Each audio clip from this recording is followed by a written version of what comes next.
Hi, good morning everyone. We'll just give it a few seconds just to let everybody join us this morning. Hope you're all well and having a good day so far. Yeah, it just takes a few moments just to let everybody get connected and settled.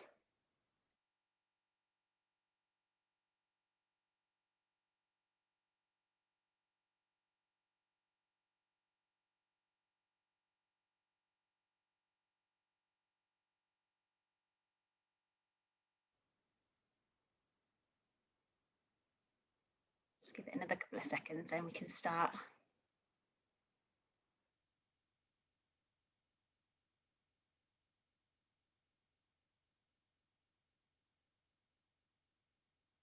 Okay, so I'll just start with a brief intro and then we'll let a few people hopefully join and then I'll pass over for the session.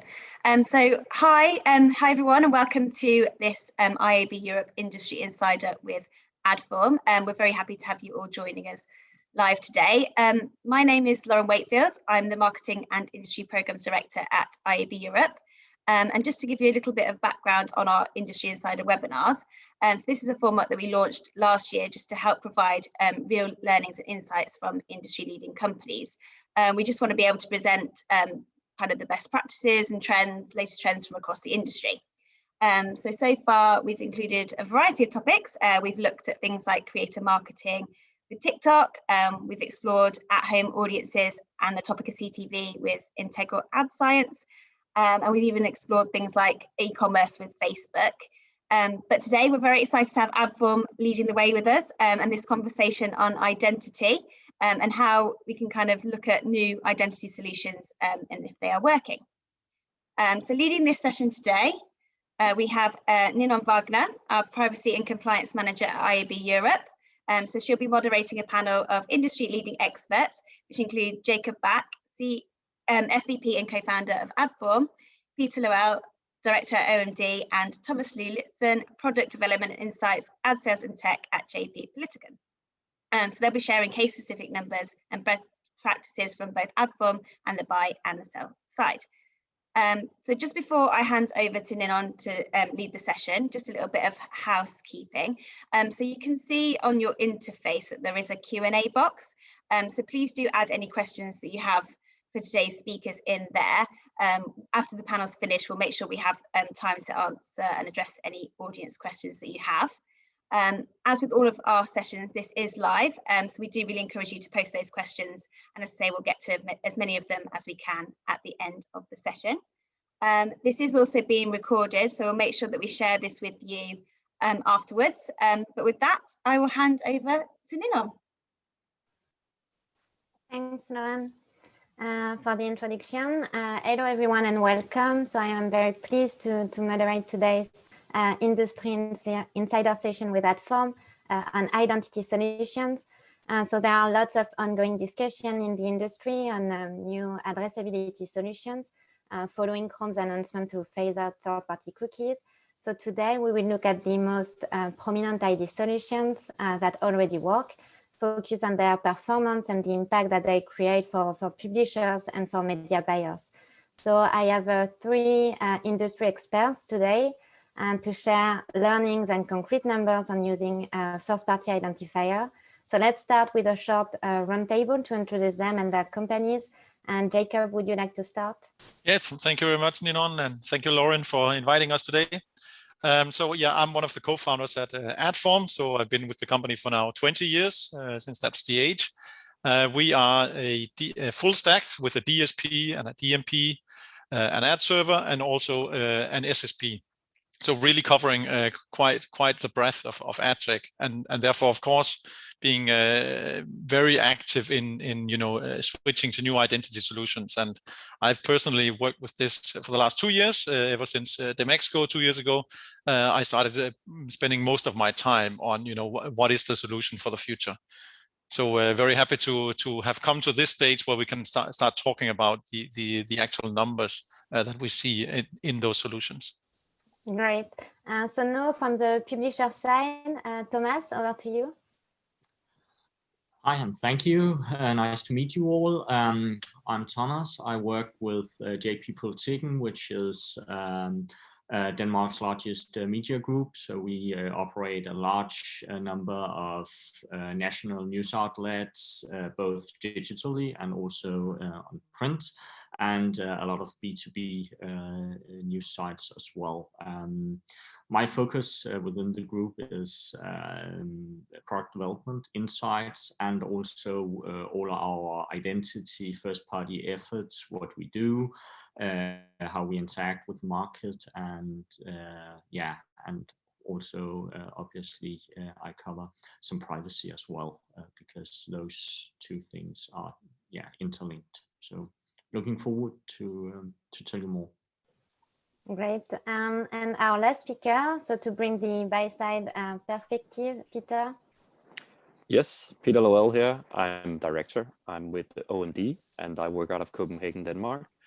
I've actually been in the media business for around 28 years. I started working with digital marketing more than 20 years ago, so that's some kind of anniversary.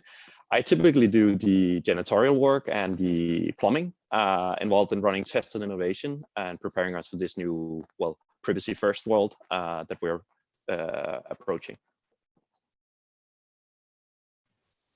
Great, thanks for the introductions. And just before we dive into today's topic, I just want to remind everyone again that there will be a Q&A at the end of the session. So as Lauren mentioned, do not hesitate to enter any question you may have in the Q&A box, and we will go through them at the end of the session.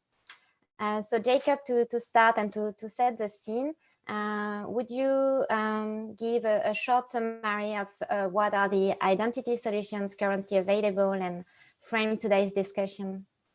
Yes, please. Thank you. Let me just share my screen. I knew you were going to ask that, so I have prepared a few slides to help explain a little bit of background here.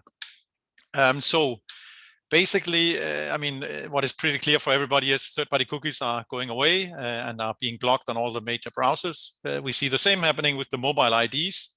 IDFA and Apple starting to be deteriorating as they are starting to ask for consent, and people largely do not give that. So this means that what we have now on Safari and in the future on all browsers and environments are these three categories that I've listed here. So we have first-party cookies. I mean, those still work in all browsers. When you visit a website and that website itself sets a cookie that is not blocked or deleted. It's the same with individual app IDs. So each app very similarly can have an ID. There are such IDs out of the box in Apple, for example. So these are, of course, specific for each website or each app you go to, and they don't follow you across these different domains. And then we have the authenticated IDs. And there I basically separated it as two types. So you have, let's say you have a publisher where I log in to read my news, for example. That publisher has a database where I have a number. I have some ID there that only that publisher understands. So that's what I call a publisher authenticated ID. Those, of course, we see quite a few of. I mean, or there are a lot out there, and they're starting to also be shared, through the bitstream, just like with the first-party cookie IDs. And then, of course, what has been talked a lot about recently is the unified authenticated ID. So where if, let's say, again, a publisher has me logging in with my email, that is somehow hashed into an ID that can be recognized over on other sites by hashing the email in the same way over there. So basically sharing my email across the ecosystem in some manner. So those are three different types of IDs that we have, and I've given some examples here of what they're used for, but I think I talked through that. I want to mention, of course, this really covers all the channels. So in CTV, we're also starting to see IDs appearing there, just like with the app environment. So it's going beyond just looking at third-party cookies. When then looking at the data, so the IDs in themselves is, of course, what is needed for frequency capping, et cetera.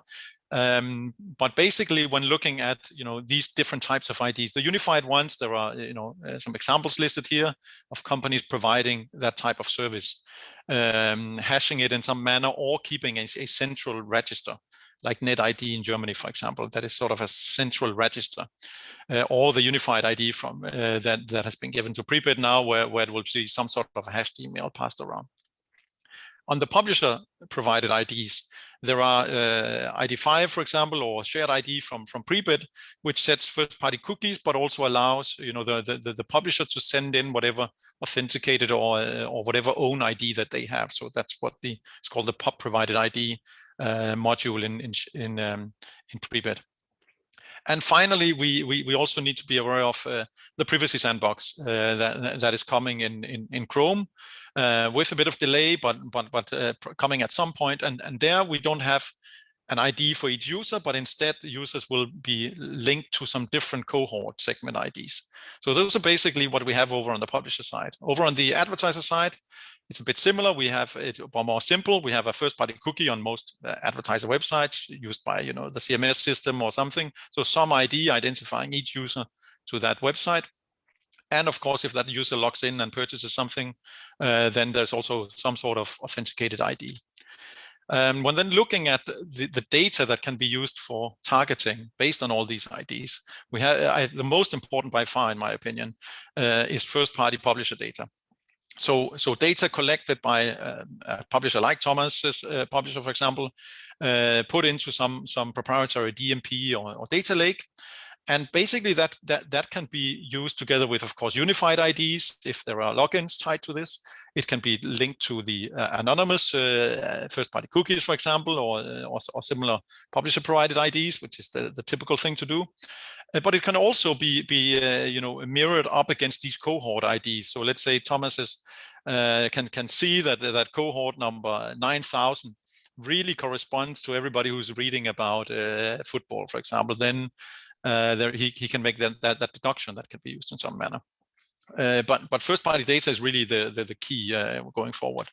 But there is other data sources too. Of course, from the advertiser side, CIM data, so who has been buying something or who has been providing their emails to the advertiser, can be mainly activated through the unified IDs, but it can also be linked up against the publisher's own authenticated IDs, and similar to my other example, linked up against the cohort IDs. And finally, there will also be some third-party data provider still, because, for example, based on my email, it is possible to get data like that I'm a male, etc., from credit scoring companies or similar.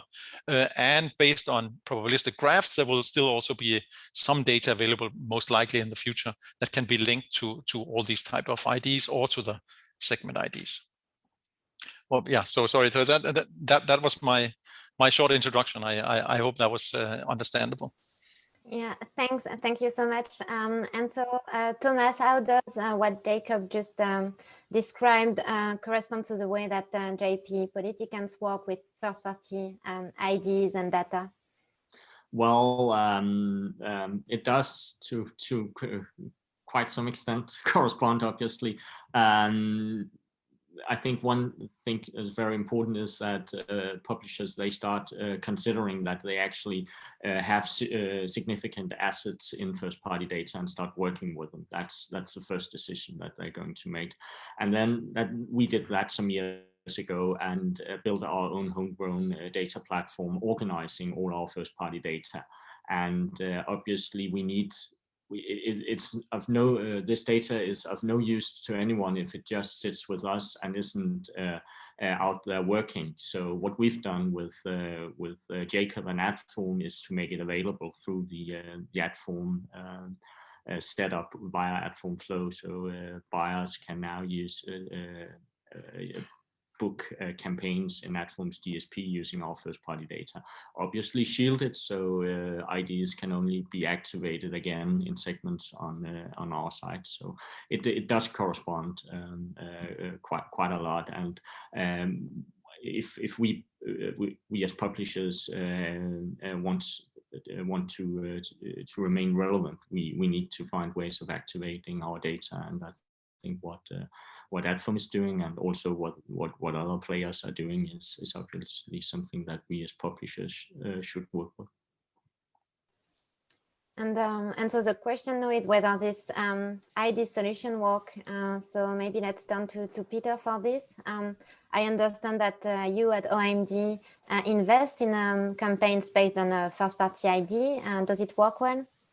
Yeah, and the first and key question is obviously it's like when you turn on the tap, is water running through? So it's a very binary question. Yes, it works. We can buy audiences. We can do frequency capping.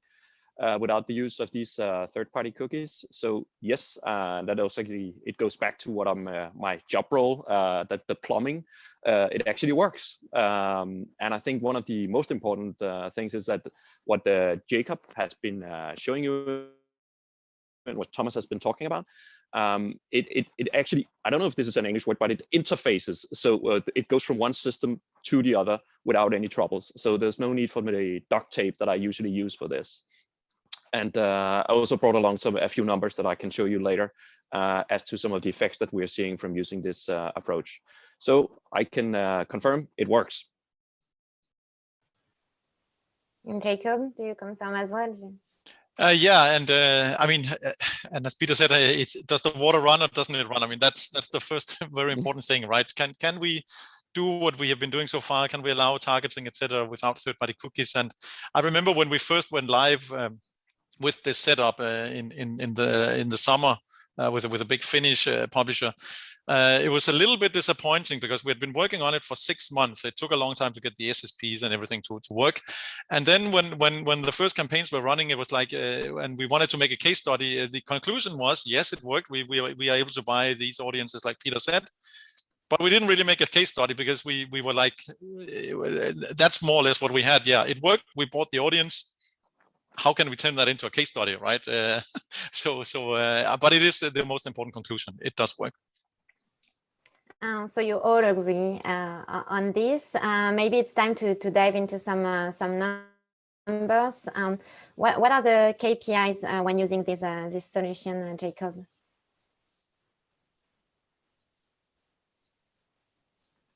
I think you're on mute.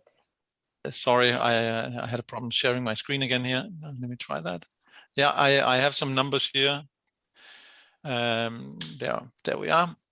Yeah, I mean, basically, we see quite significant improvements. We don't see significant improvements on Chrome because, I mean, we have third-party cookies and we use those, of course, right? So, and they have some advantages that we're all aware of. But when we look at Safari, where we don't have any other IDs, we saw that when we in the beginning of October released a lot of features that were started to use these IDs, especially that our algorithm started to use them, but also that our frequency capping started to use them. We saw the click-through rate on Safari on traffic from publishers having these first-party IDs, it basically doubled. Not so strange. I mean, suddenly there's some fuel for the algorithms. There's a history of activity that a particular ID have done on a particular publisher website. Of course, it only works for bigger publishers where there is some some data to use, but it really had a really amazing effect. I mean, much better than we had hoped for. And of course, based on that, we started seeing way more clicks coming through from that sort of inventory, as you can see here in my second graph. And of course, it led to higher spend also. I mean, that algorithms would automatically buy more Safari, for example, or that advertisers would, allocate more spend towards certain activities that were using these IDs. Also, I mean, when presenting this, very often I hear from agencies, etc. Well, we don't care too much about clicks, but so we have now finally done an analysis of conversion rates, and we did that across quite a number of campaigns, 9,500 campaigns, looking at over 100,000 conversions over quite a long period, and basically it follows the click-through rates. Not a big surprise, but what we see is we see that the conversion rate is slightly more than doubled. We have done the analysis in 2 different ways and reached 2 different conclusions: so 2.2 and 2.9 times improvement. So the truth is probably somewhere in between there. But I think that is very satisfactory, of course, for advertisers, and of course also for publishers who will see more spend most likely than coming on Safari, for example. And Peter, what is your experience in terms of conversion rate?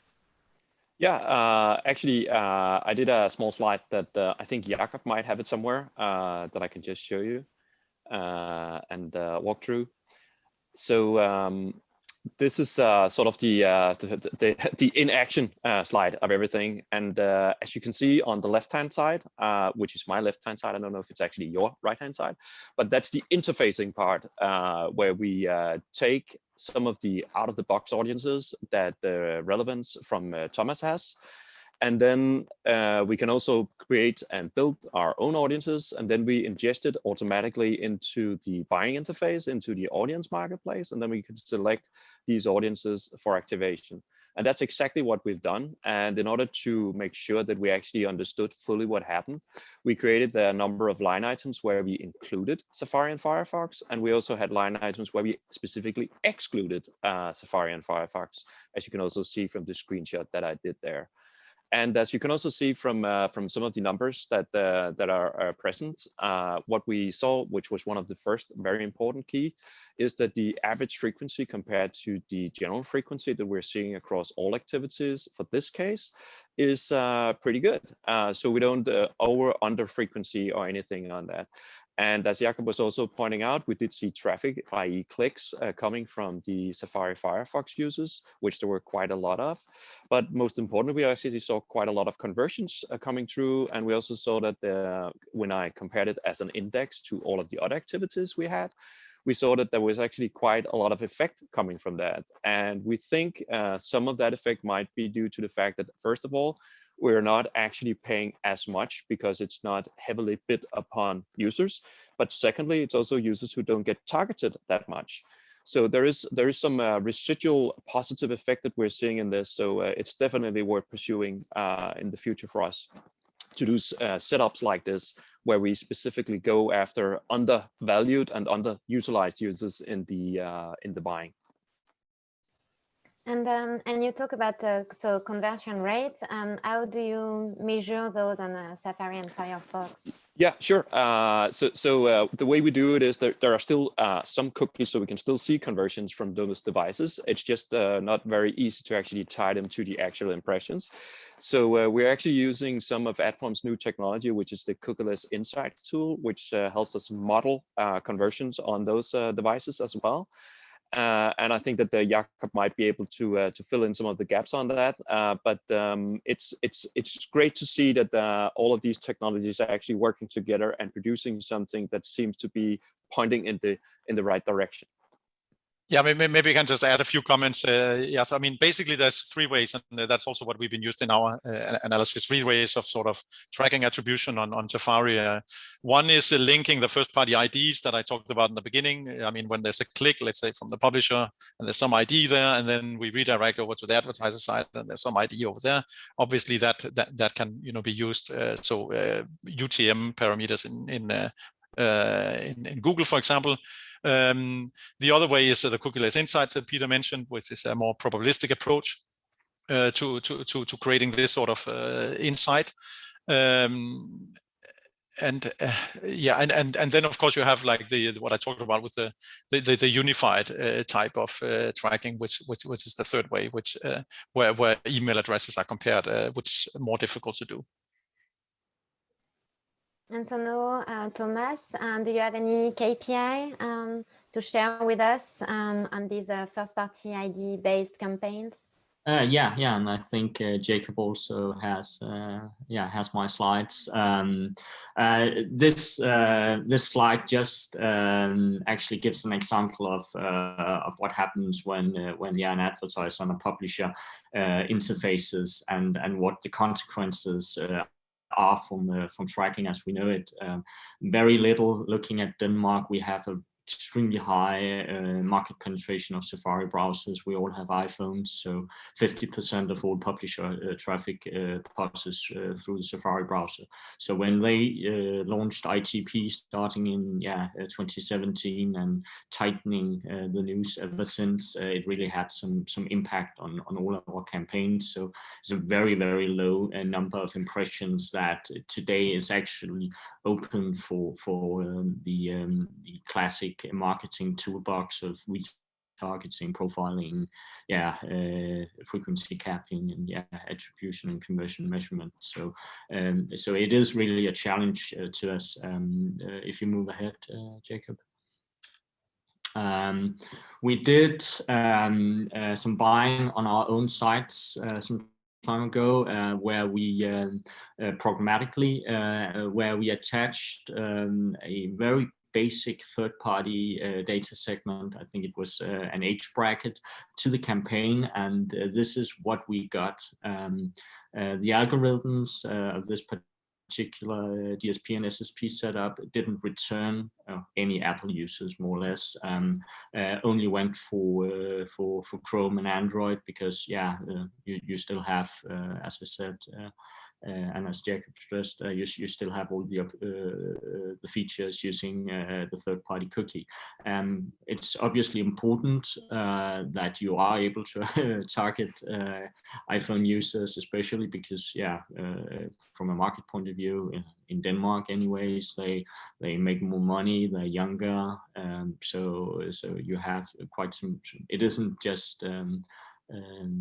You can't just not care about it.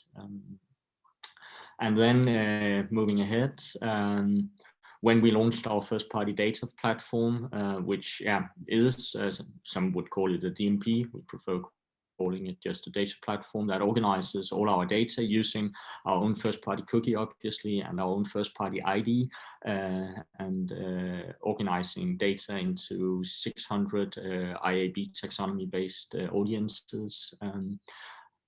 When we did the same targeting, still buying programmatically, we suddenly got the fair share of impressions. We actually, we hit the target. So first-party IDs, first-party data, it works, and obviously we are very happy about that. At first, we only launched this on programmatic deals and IOs, but since Adform made it possible for us to use our first-party ID throughout that platform, we've also been able to leverage it for other programmatic channels. And so you mentioned 56% of your inventory is Safari based. So because of the of Safari's high market share in Denmark, but on average in the EU, the market share of Safari is over 20% and 6% for Firefox. So moving to no ID to first-party ID is significant for any publisher in the EU wanting to sell efficiently their Safari or Firefox based inventory. But now let's talk about Chrome, which remained the major browser in terms of market share. What is the outlook for campaign performance when Chrome will phase out third-party cookies? So first, Peter, can this first-party ID solution close the gap left by the absence of third-party cookies? Yeah, obviously there's a lot there because what is going to happen on Chrome, and some of the tests that we're seeing with Flock is going to be specific to Chrome, whereas this actually goes across. And living in Denmark is sort of like living in the future of where we're going, because we also have very strict interpretation of the cookie rules. So as Thomas showed you before, we need to get the consent, and then we have such a high penetration of Safari and Firefox. So it almost feels like we're living in a country where there are no third-party cookies anymore. And one of the things that this first-party ID, publisher ID solution actually does is it creates sort of a accumulated contextual, because we've been experimenting quite a lot with contextual, specific contextual advertising. And one of the issues that we were seeing there is scale. there's only so many people looking on car sites at any specific given point, whereas this actually creates sort of an accumulation of all the people who have done it within a specific time. And as I said, it can be applicable across all browsers. So this is, I think, one of the best ways of solving what third-party cookies used to do. But I think we will also be using multiple strategies. It's not like the car business. We're going hybrid in all of this. So there might be some actual login-based data that could be used, which is very specific, but probably not going to have any scale. As I said, we will be using some Flock for Chrome. We will probably also be doing some consentless advertising without any thing. It would just be flat, non-reported, non-capped or anything else. And then we're probably only going to do something very specific, like the first-party publisher IDs with very few select publishers, partners, and systems. And then it's going to be on top algos like CPMV or CPA algorithms for the rest of the media buy. So it's going to be a very interesting future. And as I said, I feel we're already living in it right now. And Jakob, anything to add on those multiple strategies? Yeah, I mean, definitely that's, I think Peter is completely right. I mean, talking about how, yeah, what will the effect be on Chrome? I mean, I just want to first say that I agree with the overall, this is a better solution because it works on all the environments. So especially if you live in a country like Peter and Thomas, where Safari and Firefox is half, I mean, then overall it works way better than cookies, of course, because it works on both environments. But I also want to say that it also works on CTV, for example, where we don't have cookies. It also works on in-app, where I talked a bit about in the beginning. But we're also starting to see IDs fall away, and this is the substitution, having first-party IDs from the apps, for example. So overall, it's much better.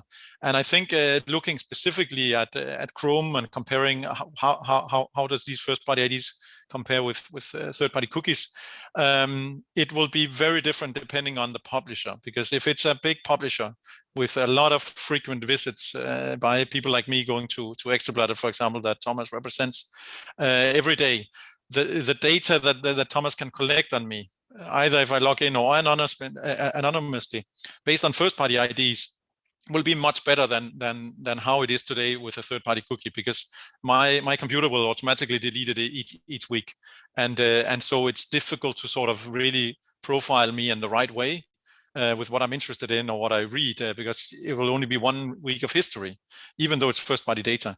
And when it's based on first-party IDs that are not deleted, then it will be much stronger data set, I believe, that Thomas will have. Even though Peter can only activate it on Thomas's inventory, I still think that is going to be way better. So it will work much better than third-party cookies, in my opinion, on as Thomas also alluded a bit to, on for the big publishers. But of course, for long tail, it doesn't really work. It has little value, and that's where the privacy sandbox or other strategies like Peter talked about then comes into play. And Thomas, so I think that Jakob already mentioned the value for premium publisher. What is the perspective on your side? Yeah, I think actually Jakob has another slide we could move on to. I'm not. Do you have that? No, sorry, I don't think I have that. That was just the mentioning that obviously segment sizes, as Jakob says, increases quite a lot. We saw an increase in 70% from working with third-party or third-party cookie based data and an external DMP, and then to moving on to our homegrown first-party DMP. And I think the perspective is obviously enormous to us, because in order to stay relevant, we need to be able to help buy side do targeting And then, yeah, I think buy side and the ecosystem in general has to get used to the notion that one-to-one is becoming very difficult and may disappear. I noticed that Google now very clearly says that they don't see a future with one-to-one targeting, but on a cross-site in a cross-site setup, we are able to do it in a publisher setup, and I think a lot of the publishers across Europe should start getting a bit more confident and be offering these kinds of solutions to the market, because if we don't, then we won't be relevant, and then the spend will move on to more dominant platforms, and I don't think anyone has an interest in that. So maybe let's confirm this with numbers. So Jakob, do publishers see increased spend when relying on first-party IDs? Yes, definitely, and I have some numbers here. Sorry for not having your other slide, Thomas. So like I said, it really varies from publishers to publishers, depending on what ID, but especially to I mean, how many visitors do they have that are frequent, etc. Whether the ID then actually has some value. So I've taken a very big publishing group, one of the biggest in Europe here. And as you can see from the numbers, I mean, they enabled first-party IDs in early October, and basically the spend that Adform sent in their direction, based on some of the features I talked about, like frequency capping and algorithms, I mean, meant that they more than tripled their revenues on Safari traffic, which obviously make them quite happy, but also made us happy and our advertisers, because it came from the performance that I showed earlier. But the picture looks different depending on what type of publisher it is. If it's long tail, as I said, then or let's say it's a weather site that people do go to quite often, but there might not be that much data in, like if you take one of our algorithms, it might not really be able to use the fact that I've been on that site 20 times and the ID has been seen 20 times if there is nothing to deduct from that. I mean, then it doesn't make our algorithms place some ad there then, because there's nothing that really leads to any conclusions. So it really depends on the publishers, but in general, there's certainly quite a high uplift, as you could also see in that conversion slide that I showed earlier. And in terms of publisher adoption, do you have also some data on this? And I suppose it varies per country. Yeah, it varies a lot. We see, I mean, the by far best adoption is in Europe, and not so strange. This is also where Safari and Firefox percentages are way higher than the rest of the world. So as you heard, in Denmark, close to 50%. In the US, it's only between 20 to 25% that Safari and Firefox. So there has not been the same need for adopting something now. That's probably the explanation, I would say. If we look at the numbers I'm showing here, this is not percentage of bitstream traffic. This is percentages of publishers. So we have taken the 1,000 top domains, I mean, in terms of volume in each country, and we looked at how many of those are passing first-party IDs, either authenticated or anonymous as first-party cookies. And the numbers, I would say, is quite good. I mean, we see especially Germany, but also Denmark doing very well in that. If we look at the total percentage of bitstream, it's a bit lower than this, and that is due to header bidding and some SSPs, especially Google, that doesn't support first-party IDs yet.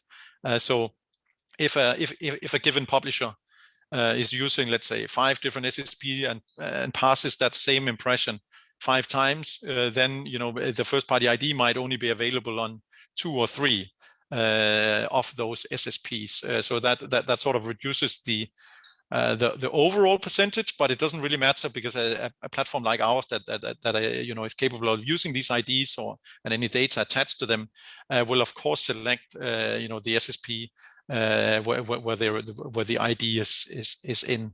So I can ask Thomas, for example. I mean, if this resonates with how you're seeing things. I mean, are you passing first-party IDs to all SSPs if you do use multiple SSPs?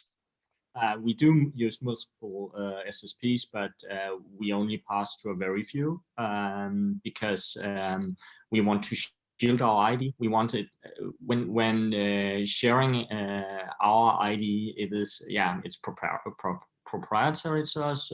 We feel strongly about it, so it's not something we're going to share with the entire market. We work with select partners, and we mainly use it to restore frequency capping on our platforms, and we use it to leverage our data to the particular SSP and DSP, so it can be applied to campaigns. We are not huge fans of restoring cross-site tracking capabilities. So we actually at this time we don't take part in any of these federated solutions on the market, and we don't foresee doing it. We see this as a way for us as a publisher to make our data available for buying, not for combination or for reuse in other parts of the market. So that's our approach. So we are very selective, and we do our utmost to shield the ID so it isn't used for purposes that we haven't envisioned it to be used for. This is obviously also from a privacy point of view, and we all need to take that into account. You can do technically you can do a lot of stuff. Legally you can't, and even though you are able to obtain a consent from a user, well, no one is saying that what you are doing is something that is actually okay. So I think we should keep that in mind as well when discussing identity in general. And Peter, do you have also any concern or thoughts about user-provided identifiers like HTML that Thomas just mentioned? Yeah, I think one of the big things with the hashed email identifiers is that I don't think for Denmark at least it's not going to get any scale because we just don't have a market where people typically log in. So that's one concern as the buyer if you don't get the scale. But I also think that the willingness of some of our advertisers to actually share any of their IDs into these systems where they give their hashed emails, whether a clean room or specific to a buying platform, it's just not happening. Denmark is not very big on that, and I think that a lot of the other countries are not very keen on doing that either. So it's probably not going to be a good solution for us. I know there's a lot of talk about it's probably going to be good for someone, but I think it's going to be the smaller publishers if they can do some sort of federated login and then collection of audiences.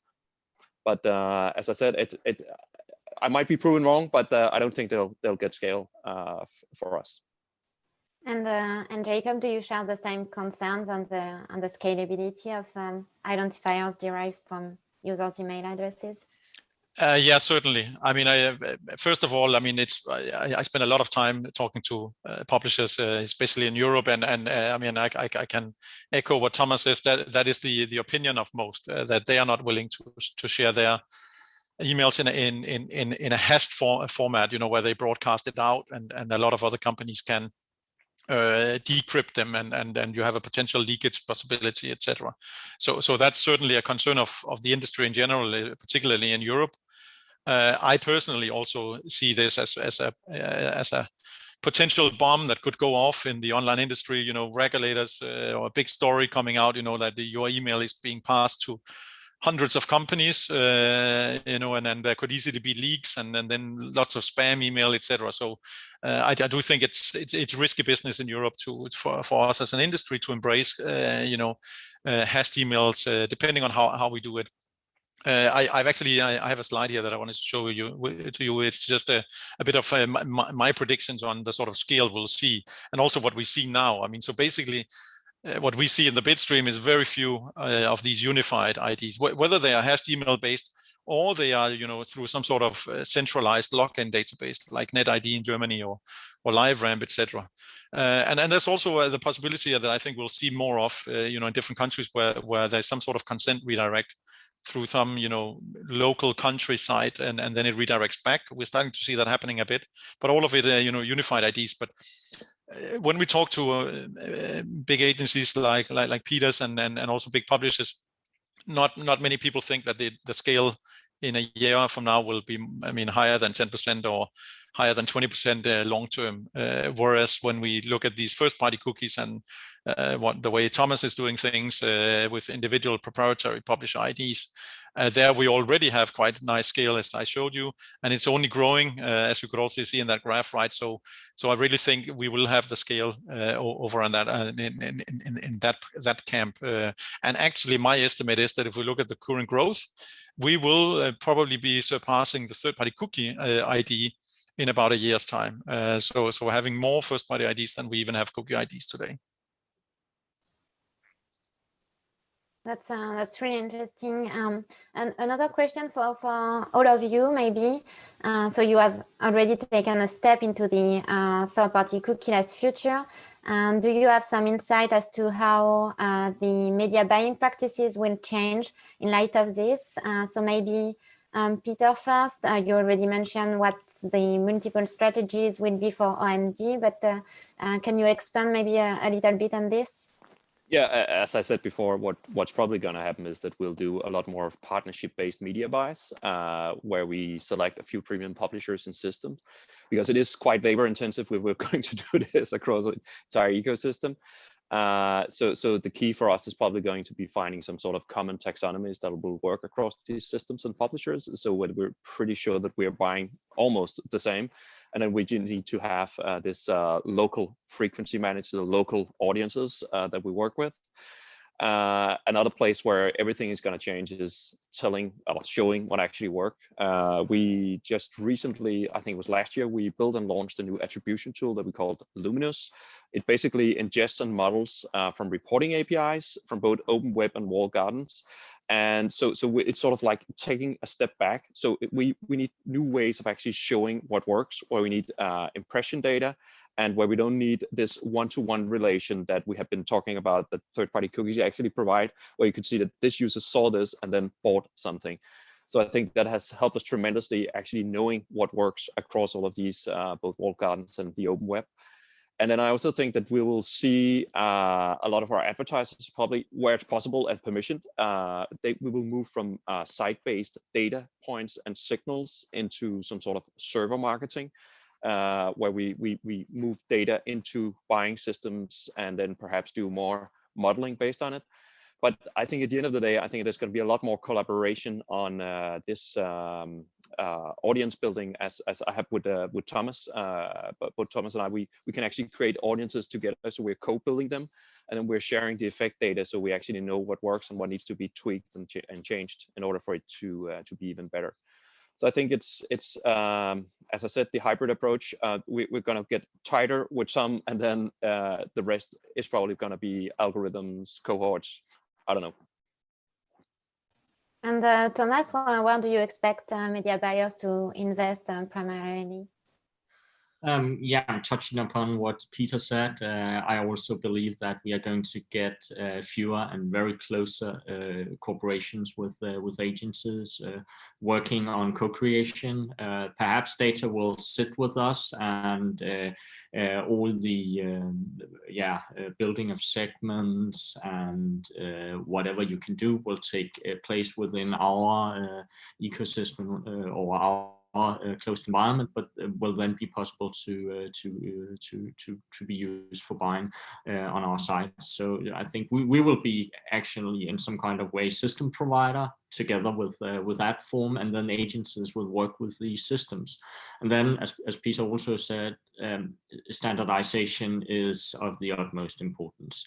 If hundreds or thousands of publishers across Europe, across the world, starts really focusing on first-party data, we need to make sure that we have standards for how we create the audiences, how we build the context that you actually build the audience of, and how the classifier and how it is transmitted, because if we don't, then Peter and advertisers in general, they will, they wouldn't know where to start, because they would have to work with hundreds, if not thousands, of solutions, and that doesn't bring any scale. That only brings problems. But I think everyone should see the value in working with first-party data. It works, and and as publishers, I don't see any way of not doing it. And Jakob, do you have any insight also, and maybe some forecast? Well, I completely agree, of course, with what Thomas and Peter says. What we will try and what we are trying to do is, of course, to help with that.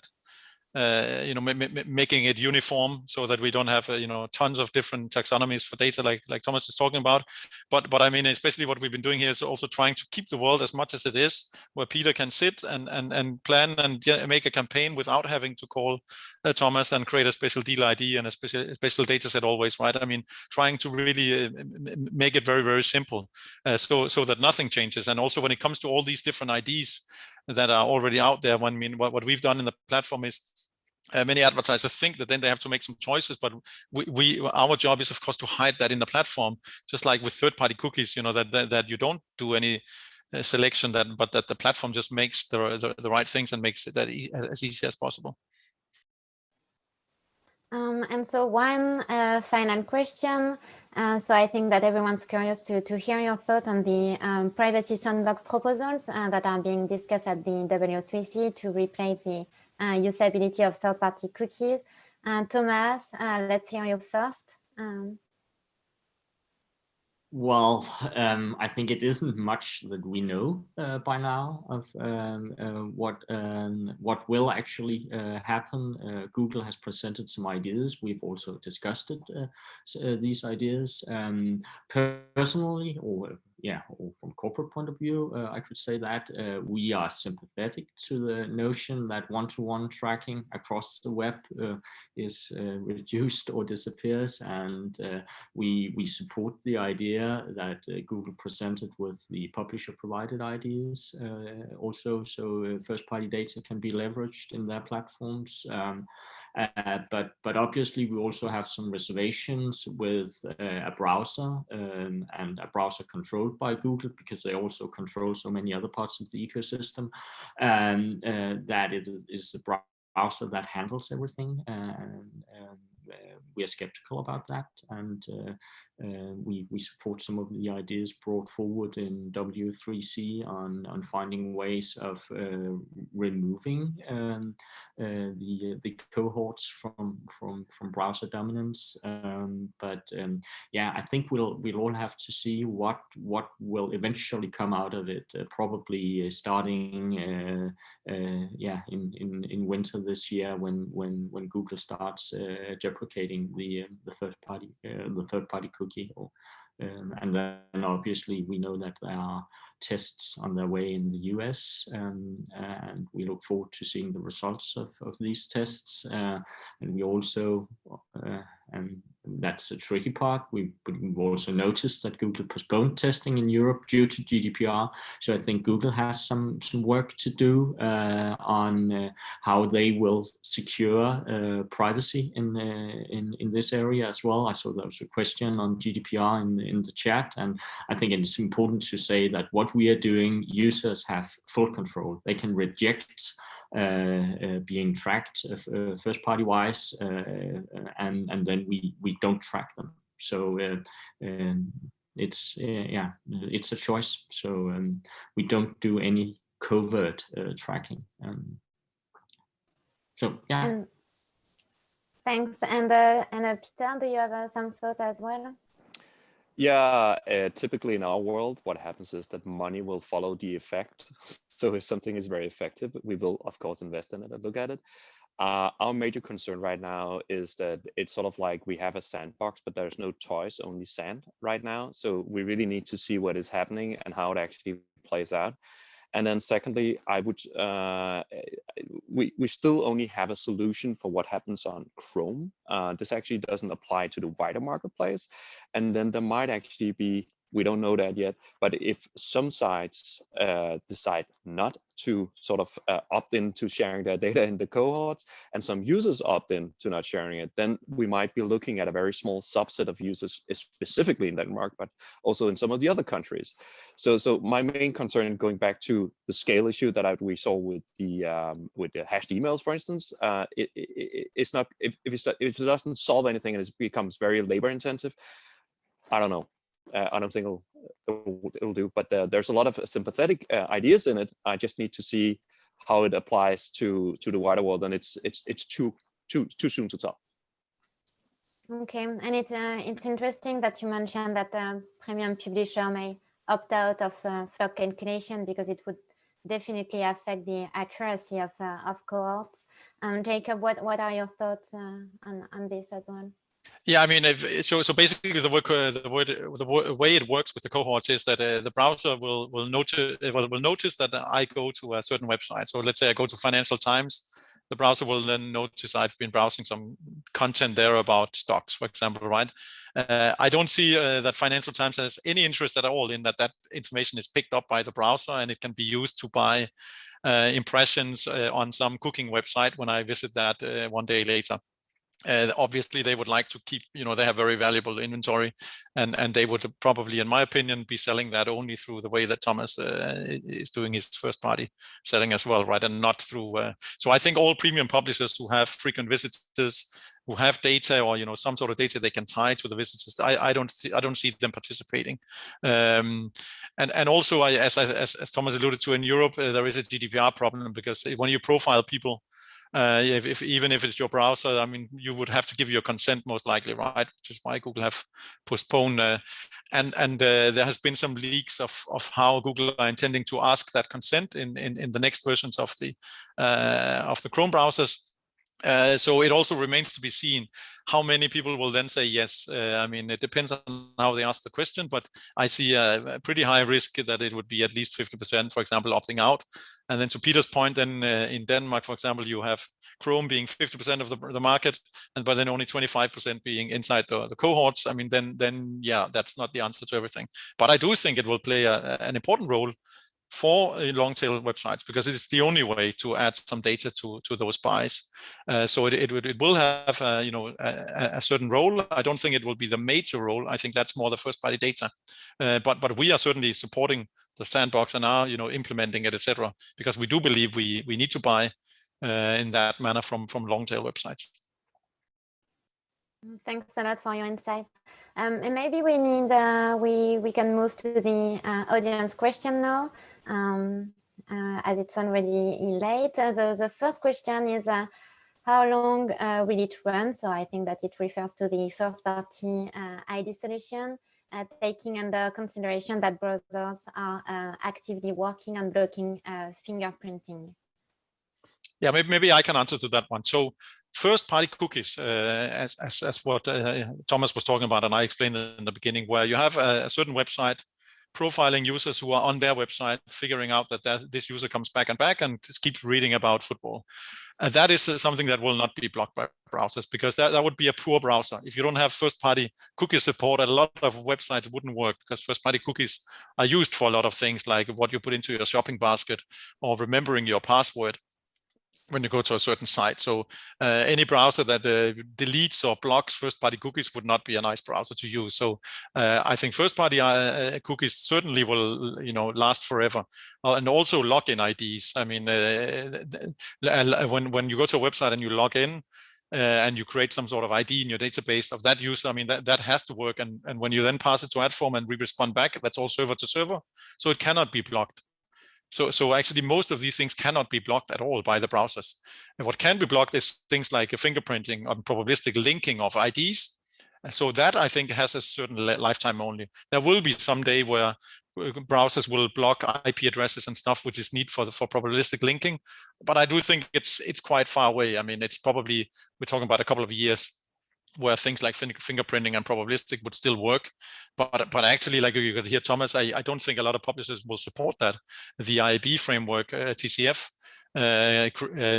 requires a special permission that nobody gives for fingerprinting. So I don't think it's very used today, actually. Thanks. Another question referring to the Safari KPI that have been shared earlier. I think it's just to clarify whether the increase is between using third-party cookie on Chrome, for example, or between not using ID at all and using first-party ID on Safari.